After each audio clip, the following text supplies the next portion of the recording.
I got a few things I want to do that are coming up. Very exciting. Life is exciting, you know. Life is exciting when you're not constantly worried about money and you're worried about doing fun stuff. Just everybody doesn't have that privilege. It's not a privilege though, you earn it. It's fucking but you call it a privilege once you've earned it because you have to see it as that or people will call you narcissistic and they'll call you and you know whatever. Not narcissistic, but like greedy or that kind of stuff.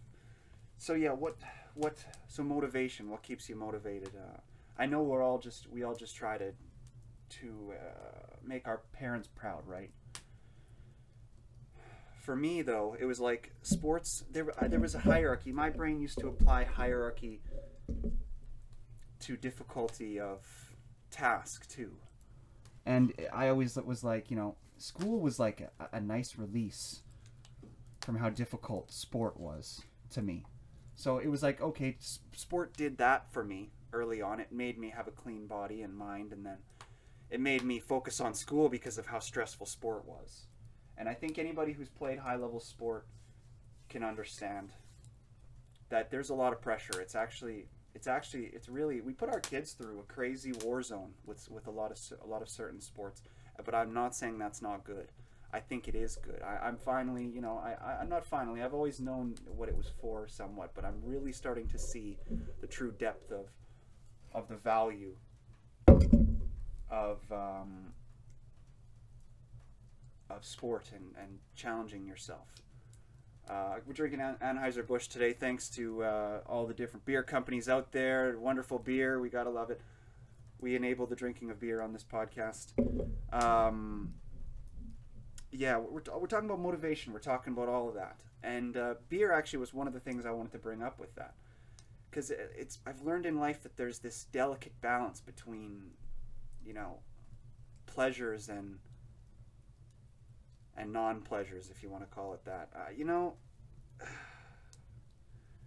and because you really don't have to do anything in life, you know. You don't have to. You know, I was laying in bed this morning before the podcast thinking about this, and I was just thinking about what gets me up, what gets me doing something, and I honestly have no idea. But all I can do is I guess I can babble about it, and then I guess that comes together so that you guys can form ideas when you listen, or maybe I'll get it by the time I'm done talking about it. But you know, we're all motivated by making our parents proud. And there was and so I want to talk about myself because that's all I can do to relate this to anybody. So like to make my parents proud, because they're awesome parents. Originally, I thought, you know, you got to do all those things they want you to do, like do good in school and do good in sports. And you know, I became an engineer, which or an engineer in training, whatever I have to say. Fucking stupid. If any engineers out there will know the type of. You can have lots of headaches. It's good that they make it not easy, but yeah. I became an engineer, and it was because I applied that hierarchy of difficulty to the job in some way. And then I grew up into my 20s, and somehow I realized, I put it that way, but like I realized that my parents cared more about my happiness than they did about me doing something difficult or being impressive. You just have to be happy, and your parents are happy. And that was what I used in my early 20s, I guess, maybe late teens, to let go of of applying that hierarchy of competition to my lifestyles. You know, it turned out in me getting a degree and me being healthy because of sport, which is great. But and it's not necessarily necessary, I don't think. I don't know. For me, it's obviously it feels like it is because it was my path. And I sure see the advantages of having the healthy body and mind from constant cardio, being forced to do it every day because you don't want to do it every day, right? Speaking of motivation, the hardest part about that health is the repetitive, habitual patterns of it. And so yeah, like, and then but then also when you let go of being the best and you realize that you can be happy and you can be good without being the best, there's certain luxuries in life that you can begin to indulge in to balance the structure and stresses of life out there. You fall back on the confidences that you gain in youth, right? From your sport and from your schooling, and knowledge, that the brain that you build in that education is important.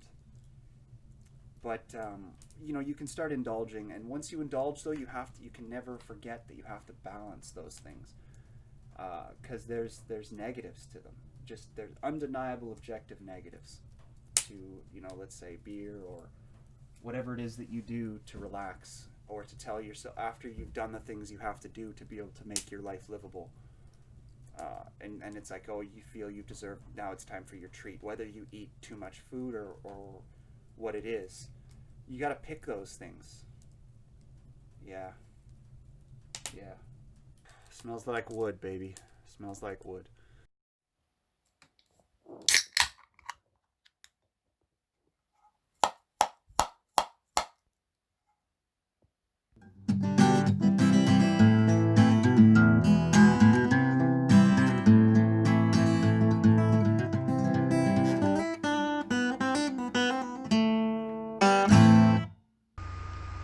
Thanks for listening, and any questions or concerns for the show, as well as voice recordings and voice messages that you'd like us to listen to, or advertisement inquiries, please forward those along to CanadianTalkWithStephan@gmail.com. Thanks.